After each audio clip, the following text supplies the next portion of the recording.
আসসালামু আলাইকুম। অনেক অনেক বছর আগে নিনেভা নামের এক বিশাল নগরী ছিল। সেই নগরীর মানুষ ছিল ধনী, শক্তিশালী, কিন্তু তারা আল্লাহকে ভুলে গিয়েছিল। তারা পাথর ও কাঠের মূর্তিকে উপাস্য বানিয়ে ফেলেছিল এবং সত্য পথ থেকে দূরে সরে গিয়েছিল। এই সময় আল্লাহ তার প্রিয় বান্দা হযরত ইউনূস আলাইহিস সালামকে নবুয়ত দান করেন। তিনি ছিলেন অত্যন্ত কোমল হৃদয়ের, সত্যবাদী এবং আল্লাহ ভীরু। আল্লাহ তাকে আদেশ দিলেন, আমার বান্দাদের কাছে যাও এবং তাদের বলো তারা যেন এক আল্লাহর ইবাদত করে। হযরত ইউনূস আলাইহিস সালাম মানুষের সামনে দাঁড়িয়ে বললেন, হে আমার জাতি, তোমরা আল্লাহর ইবাদত করো, তিনি ছাড়া কোনো উপাস্য নেই। কেউ হাসলো, কেউ অবজ্ঞা করলো, কেউ বলল, আমরা আমাদের পূর্বপুরুষদের ধর্ম ছাড়বো না। দিনের পর দিন, মাসের পর মাস, বছরের পর বছর তিনি একই আহ্বান জানাতে থাকলেন। কিন্তু খুব অল্প মানুষই তার কথা শুনলো। অধিকাংশ মানুষ অহংকারে অন্ধ হয়ে রইল। একদিন তিনি তাদের সতর্ক করে বললেন, যদি তোমরা তওবা না করো, আল্লাহর শাস্তি তোমাদের ওপর নেমে আসবে। কিন্তু মানুষ বলল, তাহলে শাস্তি নিয়ে এসো। এই অবাধ্যতা হযরত ইউনূস আলাইহিস সালামের হৃদয়কে ভারী করে তুলল। তিনি কষ্ট পেলেন। তিনি ভাবলেন, এরা সত্য গ্রহণ করবে না। অত্যন্ত দুঃখ ও হতাশায় তিনি নগরী ত্যাগের সিদ্ধান্ত নিলেন। তিনি তখনও জানতেন না যে সামনে তার জন্য জীবনের সবচেয়ে বিস্ময়কর পরীক্ষা অপেক্ষা করছে। সমুদ্রের গভীরে এক বিশাল মাছের পেটের অন্ধকারে ভোরের আলো ফুটতেই হযরত ইউনূস আলাইহিস সালাম সমুদ্র তীরের দিকে এগিয়ে গেলেন। তার হৃদয়ে ছিল গভীর বেদনা, কিন্তু একই সঙ্গে ছিল আল্লাহর প্রতি অটুট বিশ্বাস। তিনি জানতেন না যে আল্লাহ তার জন্য এক অসাধারণ শিক্ষা নির্ধারণ করে রেখেছেন। সমুদ্র তীরে একটি বড় জাহাজ যাত্রার জন্য প্রস্তুত ছিল। নাবিকেরা দূর দেশে পণ্য নিয়ে যাবে। হযরত ইউনূস আলাইহিস সালাম জাহাজে ওঠার অনুমতি চাইলেন এবং তারা তাকে সম্মানের সঙ্গে গ্রহণ করল। জাহাজটি ধীরে ধীরে গভীর সমুদ্রের দিকে অগ্রসর হলো। প্রথমে আকাশ পরিষ্কার ছিল, বাতাস ছিল শান্ত, কিন্তু কিছু সময় পর হঠাৎ কালো মেঘে আকাশ ঢেকে গেল। প্রচন্ড বাতাস বইতে শুরু করলো। বিশাল ঢেউ জাহাজকে দুলিয়ে দিতে লাগলো। নাবিকেরা ভয় পেয়ে গেল। তারা বুঝতে পারলো জাহাজে এমন কেউ আছেন যার কারণে আল্লাহর পক্ষ থেকে বিশেষ পরীক্ষা নেমে এসেছে। প্রচলিত নিয়ম অনুযায়ী তারা লটারির মাধ্যমে সিদ্ধান্ত নিল কারে সমুদ্রে ফেলা হবে।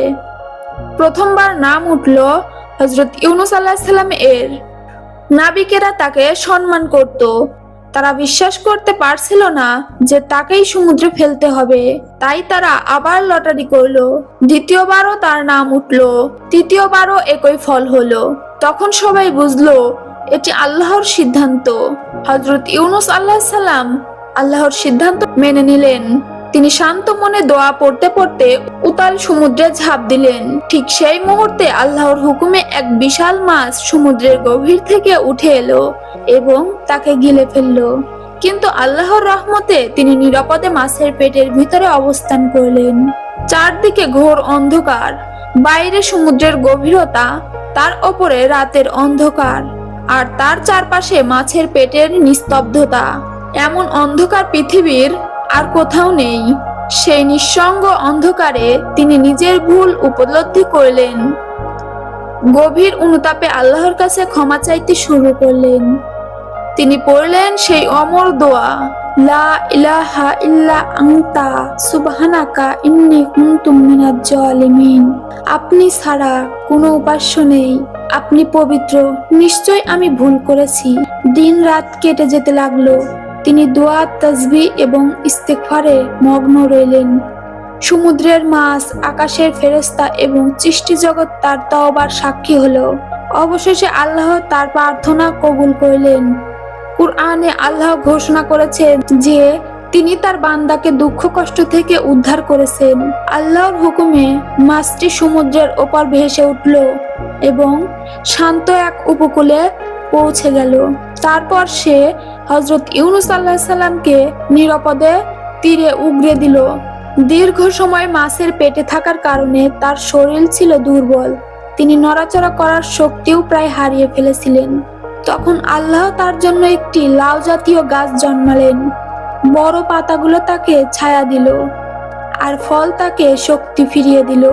ধীরে ধীরে তার শক্তি ফিরে এলো। তিনি অনুভব করলেন আল্লাহর রহমত মানুষের কল্পনার বাইরে। সমুদ্র তীরের সেই নিঃশব্দ সকালে হযরত ইউনূস আলাইহিস সালাম নতুন শক্তি ও নতুন উপলব্ধি নিয়ে দাঁড়ালেন। আল্লাহ তাকে আবার তার জাতির কাছে ফিরে যেতে নির্দেশ দিলেন। তিনি দীর্ঘ পথ অতিক্রম করে আবার নিনেভা নগরীর দিকে রওনা হলেন। তার হৃদয়ে ছিল বিনয়, কৃতজ্ঞতা এবং আল্লাহর প্রতি পূর্ণ আস্থা। এদিকে তার অনুপস্থিতিতে নিনেভা এর মানুষ আকাশে শাস্তির আলামত দেখতে পেয়েছিল।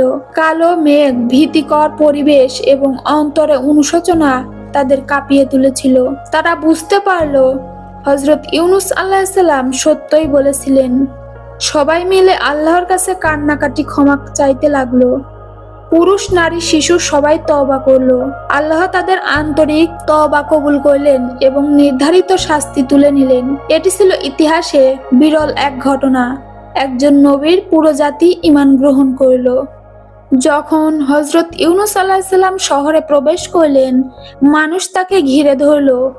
এবার তাদের চোখে উপহাস নয়, ছিল শ্রদ্ধা, ভালোবাসা এবং বিশ্বাস। তিনি আল্লাহর বিধান শিক্ষা দিলেন, মানুষকে ন্যায়, দয়া এবং তাকওয়ার পথে পরিচালিত করলেন। নিনেভা এক শান্তিপূর্ণ ঈমানদার সমাজে পরিণত হলো। প্রতিদিন তিনি আকাশের দিকে তাকিয়ে আল্লাহর রহমতের কথা স্মরণ করতেন। মাছের পেটের অন্ধকার থেকে একটি জাতির হেদায়েত পর্যন্ত সবই ছিল তার রবের অসীম অনুগ্রহ।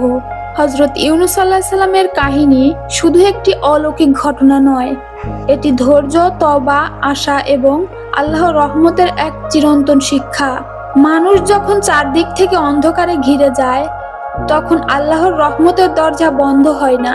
সমুদ্রের গভীর অন্ধকারেও হযরত ইউনূস আলাইহিস সালাম একা ছিলেন না, আল্লাহ তার সঙ্গে ছিলেন। মানুষ ভুল করতেই পারে, কিন্তু আন্তরিক তওবা মানুষকে আল্লাহর নিকট অত্যন্ত প্রিয় করে তোলে। হযরত ইউনূস আলাইহিস সালাম এর দোয়া আজও কোটি মানুষের আশ্রয়।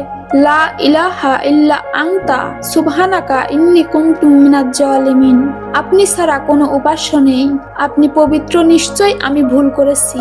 মাছের পেটের অন্ধকার শেষ হয়েছিল সমুদ্র তীরের আলোয়। দুর্বলতার পর এসেছিল আরোগ্য, হতাশার পর এসেছিল বিজয়। আল্লাহ যখন চান, তখন অসম্ভবও সম্ভব হয়ে যায়। নিনেভা এর মানুষ অবশেষে ঈমান গ্রহণ করেছিল। সত্য ও ধৈর্যের দাওয়াত একসময় মানুষের হৃদয় স্পর্শ করেই। আপনার জীবন যত কঠিনই হোক, যত অন্ধকারে নেমে আসুক, আল্লাহর কাছে একটি দোয়া সবকিছু বদলে দিতে পারে। আজ আপনি যে সমস্যায় আছেন, আগামীকাল সেটি আপনার মুক্তির গল্প হতে পারে। হযরত ইউনূস আলাইহিস সালাম এর গল্প আমাদের শেখায়, ভুল হলে তওবা করুন, বিপদে ধৈর্য ধরুন, আর কখনো আল্লাহর রহমত থেকে নিরাশ হবেন না। যে রব মাছের পেটের অন্ধকার থেকে তার নবীকে উদ্ধার করেছেন, তিনি আপনার জীবনে অন্ধকারও দূর করতে সক্ষম। আজ এ পর্যন্তই, থাকছি পরের ভিডিও নিয়ে। আর এরকম ইসলামিক ভিডিও দেখতে চাইলে অবশ্যই চ্যানেলটিকে সাবস্ক্রাইব করে রাখবেন। ভিডিওটি ভালো লাগলে লাইক, কমেন্ট, শেয়ার করে দিবেন। আল্লাহ হাফেজ।